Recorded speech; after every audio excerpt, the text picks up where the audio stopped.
Yeah, we live. We outside today. This is the Purple The Shell. Purple Shell. I'm the livest host in the city. They call me Big Two, man. I'm here today, man, with my dog, Jaffee. Wagwan What's family. up, family? Got him from Nashville, Tennessee. You know what I'm saying? We here to tap in. You know, he came to visit the Purple Shell, so we gonna let y'all know what he got going on. Let him know what you got going on, though, man. Man, October 11th, we got the B4L Fest. Okay. So salute to everybody that's not here with me today. Big up to Okay. the tribe, Okay. the whole B4L Okay. family.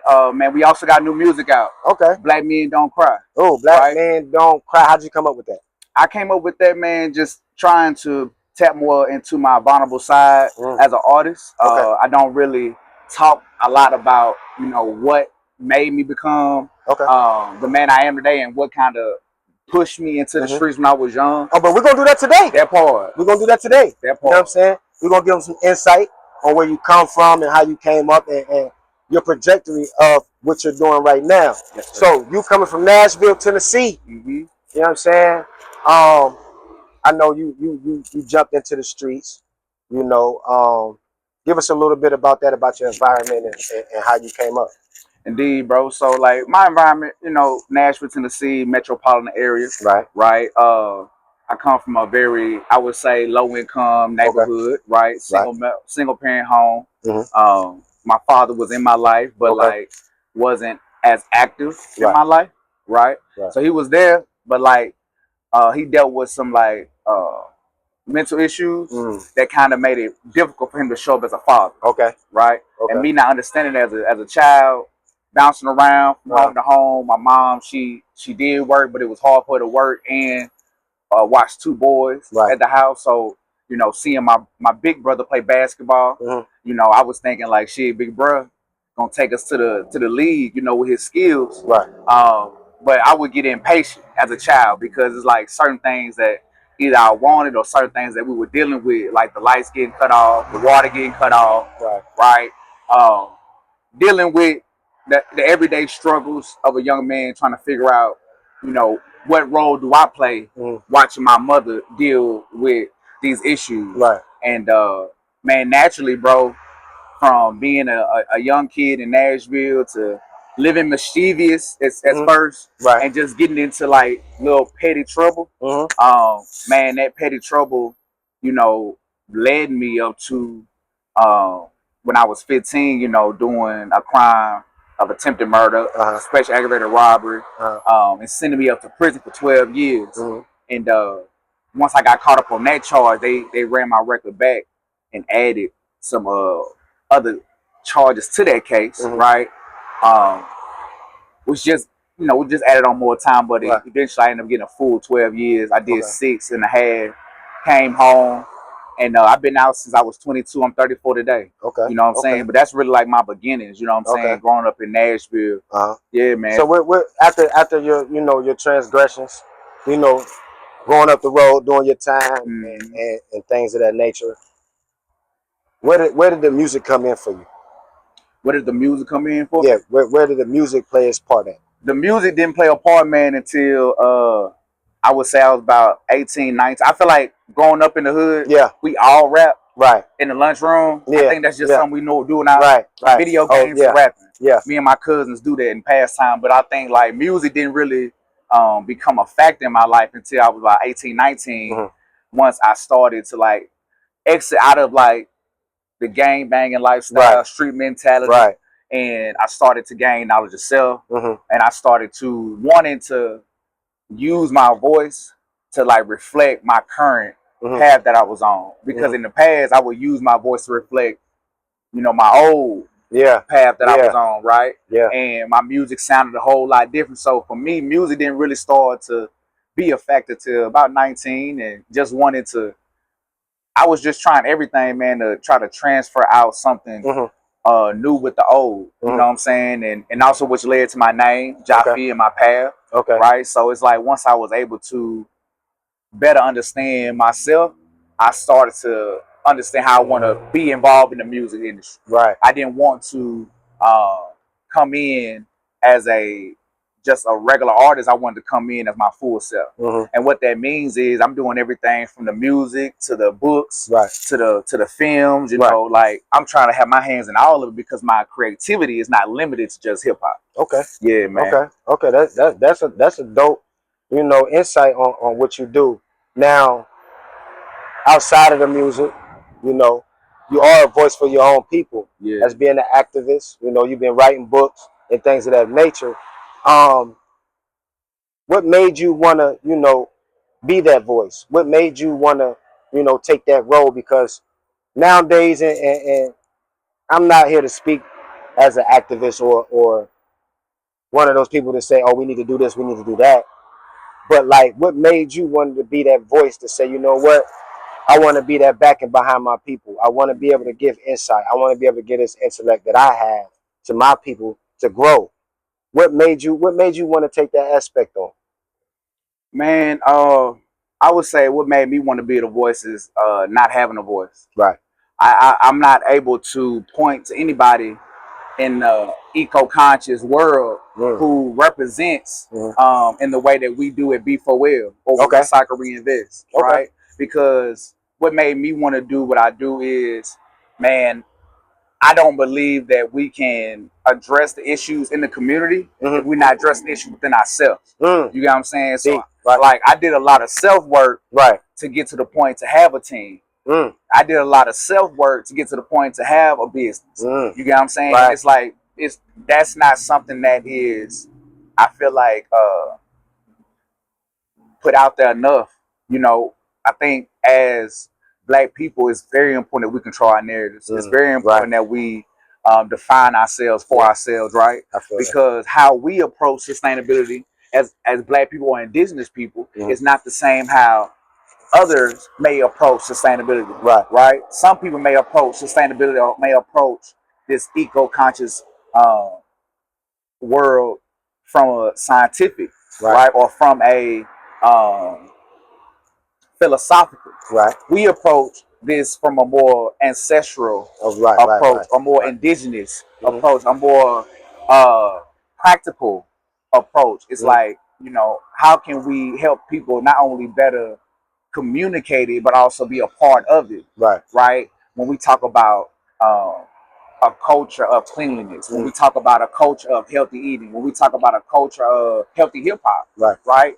These are things that I believe we don't have enough solid, bold representation to in the forefront, and that's why I'm so passionate about what I do in Nashville, and how I represent and why I am the voice. So as we've been having this conversation, I've been hearing, you know, B4L. I've been hearing you throw that out. Yes, sir. You know, give us some more insight on that. What is B4L? What is that about? B4L stands for Bang for Liberation. It's an acronym. B4L came from the RBG code. RBG is a movement that was created in a philosophy that was created by Dead Presidents. Right? Dead Presidents is a East Coast hip hop street revolutionary group, right? And with this code of Bang for Liberation literally means if you gonna bang for your kind, for your people, then don't bang on your people, bang on the system, right? So as a person who comes from the streets and literally grew up gang banging, but like not banging to better myself, you get what I'm saying? I'm repping I'm repping so I set a precedent. I'm repping I'm figuring out how to make money illegally, right? So when we bang for liberation, we are basically embracing we're embracing the charge that, you know what, if I'm going to advocate or seek justice for something, I'm gonna seek justice for something righteous as opposed to something unrighteous, or, you know, I'm going to replace unhealthy habits with something healthy. So Bang for Liberation can take on a few different ways, aspects, but originally it stemmed from a hip hop code, and from there I didn't create B4L, right? I just galvanized the people behind it and put energy behind it to make it more of awareness in my city, because I wanted to have a platform where conscious artists who come from the streets, but want to be in this space to still be bold and not have to, you know, code switch to the over gangsterism that we have, right? Or the over honky tonk message that Nashville has, right? I'm not a gangster. I'm not honky tonk. I am what I am, right? And that's B4L. I bang for liberation, so I had to create something that represents the militant revolutionary side of us, without it not being so oversaturated with the gangsterism that I feel like we try to over-identify with because of the warrior spirit that we have in as an individual, right? So it's like with B4L, it's not only artists, but it's barbers, it's creatives, and they're from all the way from Nashville to New Orleans to Atlanta. We're all networking, we're all working together, and it's basically a pool of people where whatever you need, you literally can tap into the network, right? So just like my bro, you know, Deron, salute to the general, Deron, right? Bro was like, hey, I got this going on, you know, come tap in with me. I bet, boom. It might be somebody else in the chat. Hey, I'm in New Orleans. Does anybody know of any environmental justice organizations I can go talk to? It's somebody in the chat that can connect. You get what I'm saying? So it's just a network. It's a huge networking pool that we're striving to build. But that whole concept really started back in the penitentiary with me and Deron. And we were just chopping it up in the cell. And I was like, bro, like, this is what I'm on. This is where I want to go. And like, bro was like, that's different as fuck. You know what I'm saying? But it's like, for some reason, I can see blind spots, bro. You get what I'm saying? I can't explain it. I can just know what to do. And when I see those blind spots, I act on it. Because I know I'm seeing that for a reason. So is that for your reason for writing your book? Man, yeah. Okay. I wrote a few books. My first book was Black Blood. From Prison to Prayer. Poetry. So that's like a bunch of poems, different quotes that I wrote while I was locked up. And some while I was out. Then I wrote Live Hungry, Die Starving. Which is a hood book based on true events. I tell people, man, if you ever watched The Wood, imagine if you watched The Wood, but they grew up gang banging. That was literally my life. As a young kid, man. You know what I'm saying? Balance between, you know, what video games we gonna play, go grab a girl booty, and let's go hit this lick. All in the same week. Then. You know what I'm saying? Like, and then I wrote Earth Day in the Hood, which is a children's book. Right? Because I wanted to write a children's book because I feel like we don't have enough Black authors in this space, man, representing and being who we are, how we are, and reaching a capacity of youth that only a certain type of us can reach, right? And I believe that if I start young with trying to introduce you to like environmental stewardship and the importance of keeping your community clean, it could be a collective effort, right? I think a lot of times we are living in a me, I world because we all trying to survive, and I understand that. But I walk and I live with knowing that, man, if you do the work on self and you get aligned with the people who align with you, you can change your community because we doing it in real time. You can change your hood because we doing it in real time. And I do come from that background of me and Deron go without time about, man, you know, different Black leaders who felt like who executed well, didn't execute well, and you know what I'm saying. But it's like we can have those debates, but when we get done with those debates, it's like, all right, now what? You know what I'm saying? What do you want? You know, your legacy to be? But I don't get over focused on my legacy because I'm more focused on the present. To be real. So, but I mean, it is an element of importance, but what you're doing right now, being present now, is really the most important thing for real. You don't know what's gonna happen in 24 hours, 48 hours. I don't know. I know what I can do right now. So those books represent not only my growth as an individual, but also my stance as an activist and what I want to continue to advocate for and continue to speak loud for and be serious about it. You know what I'm saying? Not just some cool little song. Nah, bro, I'm talking about I got a whole curriculum in my head. I got a whole, you feel me, program in my head. So, you know, which also leads to the organization that we have, which is Recycle Reinvest. Recycle Reinvest. Recycle, reinvest, man. Put us on to recycle, reinvest, man. Let the people know what that is really about and what you can do to, you know, help. Yes, sir. So Recycle Reinvest is boots on the ground, grassroots nonprofit organization whose mission is to cultivate the next generation of leaders through art, education, and environmental stewardship. What we do is in Nashville, we focus on closing the gap between trash and crime by providing education and outreach. We give jobs to the youth between 12 to 21. An introduction to like urban forestry and conversation on climate change.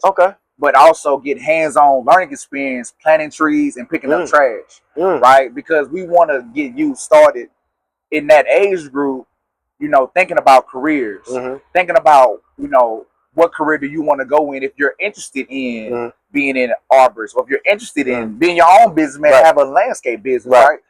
We can talk about all of that in this space and provide you with the leaders that can help take your skills to the next level. We also have the B4L movement, which leads the Heal the Block initiative. And basically what the Heal the Block initiative is, it's a litter pickup campaign where we go into the inner city of Nashville and we educate people about not only environmental racism, but we also include them in the participation of cleaning up their own neighborhood. Right? Because we believe that if you work with the people will work with you to clean up and help and build the community up. And we do that in real time. Right, real time. Doing this for almost 10 years. 10 years. 10 years in the game, right? So you didn't, you know, you clean up your community. You know what I'm saying? Yes, sir. You're a voice for the children. You write your books. You do your music. 2025, we're in the fourth quarter, right? Thanks. Fourth quarter, we're at the end of it.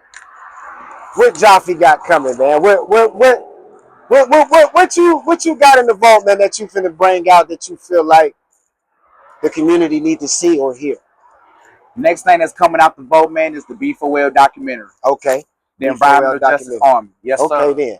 And I want everybody to see, man, like not only the work that we doing on ourselves, but the work that we doing in the community. Yes, sir. And all the people that's involved with it. And this documentary will talk about how we're like shifting the culture of Nashville by leading, you know, with the work that we're doing, being boots on the ground, door-to-door canvassing, right? And we're also going to talk about how we incorporate the arts with our movement and with the work in the community as a way to, I would say, as a way to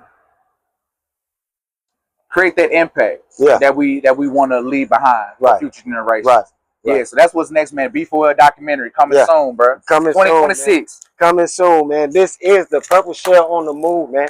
The livest podcast in the city, man. Let them know where they can find you. Man, tap in with me at Bang for Liberation on Instagram or in my personal page, Rise Jaffee Judah _ or at Recycle Reinvest on all platforms. Thank you. Blessings forward. Man, you know what's going on, man. Y'all know where to follow the Purple Shell, man. I'm the livest host in the city. They call me Big 2 if you ain't know. We out of here, man. That part. The Purple Shell.